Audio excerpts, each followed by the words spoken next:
Invitée par l'entreprise Alphamine, une grande délégation composée de ministres provinciaux et députés ont effectué une mission de 2 jours à Walikale pour évaluer les travaux de construction de l'usine d'exploitation industrielle de minerais et de projets de développement communautaire qu'exécute la société Alphamine au profit de la population riveraine du site minier de Bissié.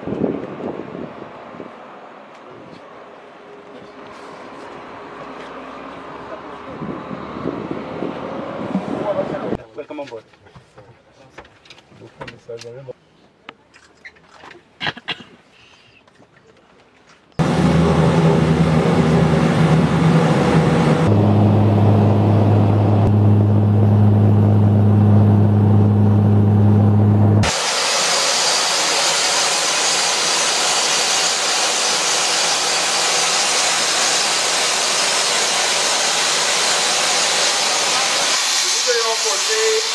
Nous avons planifié ça avec notre ministre social interne, avec le directeur du cabinet Roger, qui nous a assisté de planifier cette visite.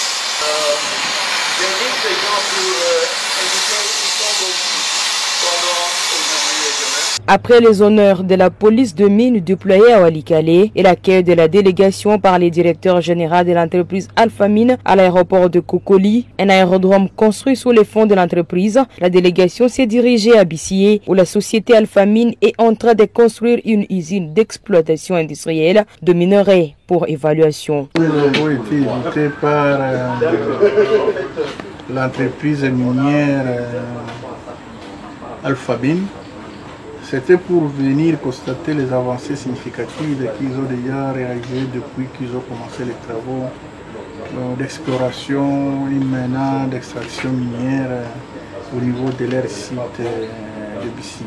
Alors ce sont les 2 niveaux que nous allons visiter avec vous.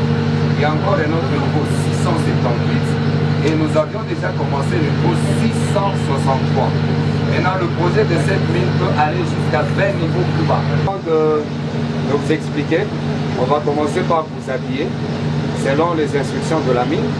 Après, on pourra vous donner un peu d'induction, une petite formation avant d'entrer.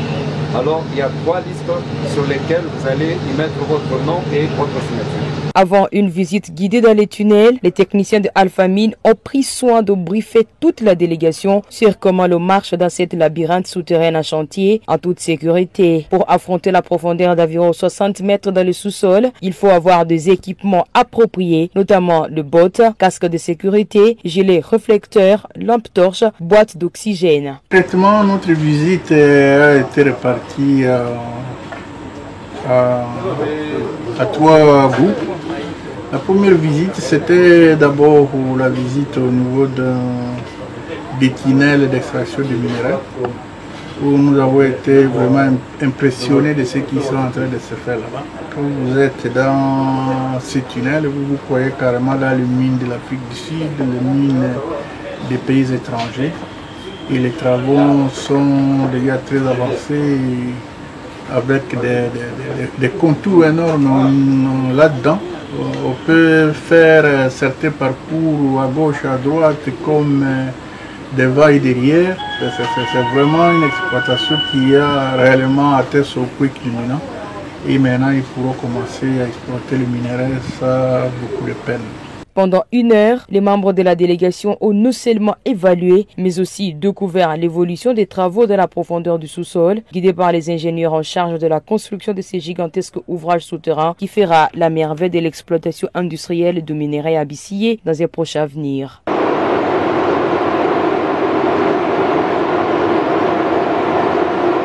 C'est après une visite que cette délégation conduite par le ministre provincial en charge de l'Intérieur, Valérien Baluterande, a ensuite visité les installations de l'entreprise sur la surface avant de se rendre à Logou pour suivre l'évaluation et l'impact de projets de développement que Alphamine est en train d'exécuter en faveur de la population habitant plusieurs villages du territoire de Walikale.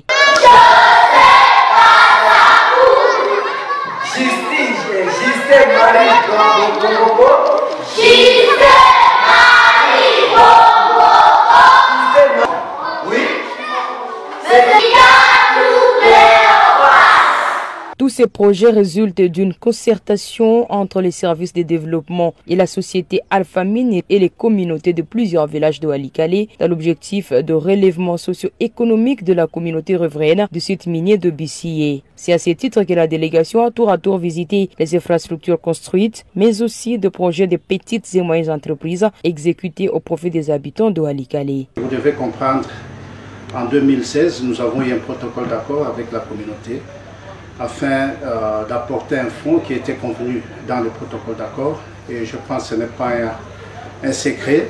Et toute la communauté qui a signé le protocole connaît les montants qu'on a alloués pour cette année ainsi que l'année prochaine.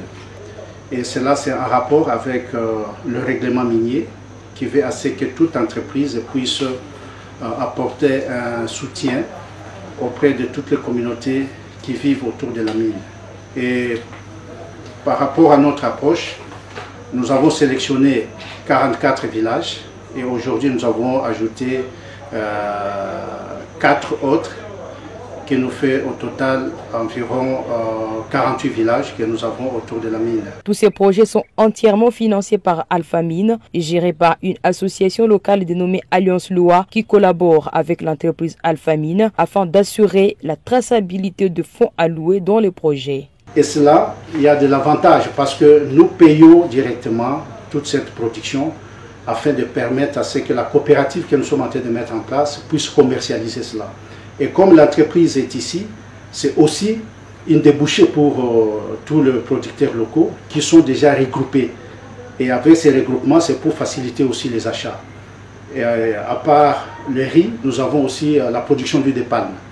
Et tous les producteurs sont regroupés aussi afin de ne pas acheter auprès des individus, mais nous travaillons avec des groupes d'individus.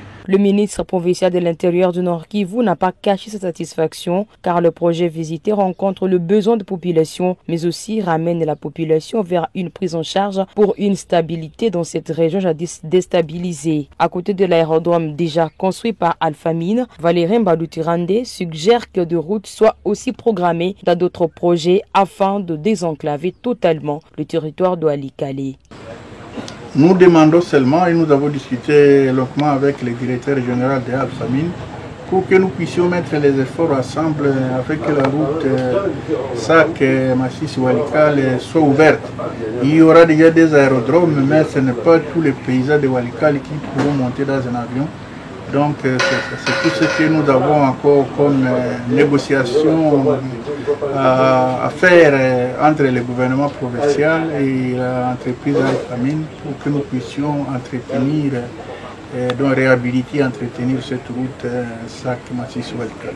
Pour la petite histoire, il conviendra de vous rappeler que les exploitants artisanaux avaient dans les temps opposé une résistance à l'exploitation industrielle à Bissié, mais grâce à la restauration de l'autorité de l'État, l'entreprise Alpha Mine est en train de construire l'usine. En même temps, elle finance plusieurs projets de développement de la population riveraine de Bissié. Aujourd'hui, grâce à ces activités de développement participatif, certains jeunes qui ont quitté les carrières minières artisanales de triste mémoire et sont encadrés dans les chantiers comme main-d'œuvre et d'autres dans les projets de développement durable. Résultat positif, déjà une banque vient d'ouvrir un guichet à Logou. Nous avons aussi d'autres projets, par exemple de construction de stades. Il y a un stade que nous voulons construire ici, un stade moderne qui va permettre à ce que les jeunes puissent aussi avoir des installations sportives qui sont quand même de bonnes conditions. Et peut-être aussi il y a des championnats qui pouvaient même se jouer ici, championnats soit provincial, parce que nous voyons des fois, il y a le stade de Rutshuru qui est retenu, de Butembo, mais pourquoi pas aussi les jours à venir, que ce soit aussi à Walikale, que ce tournoi au niveau provincial soit organisé. Les stades vraiment évoluent bien. L'RDG, je crois, cette année, nous allons terminer à niveler et à planter la pelouse. Et l'année prochaine, si Dieu le veut, peut-être nous pouvons commencer avec la clôture.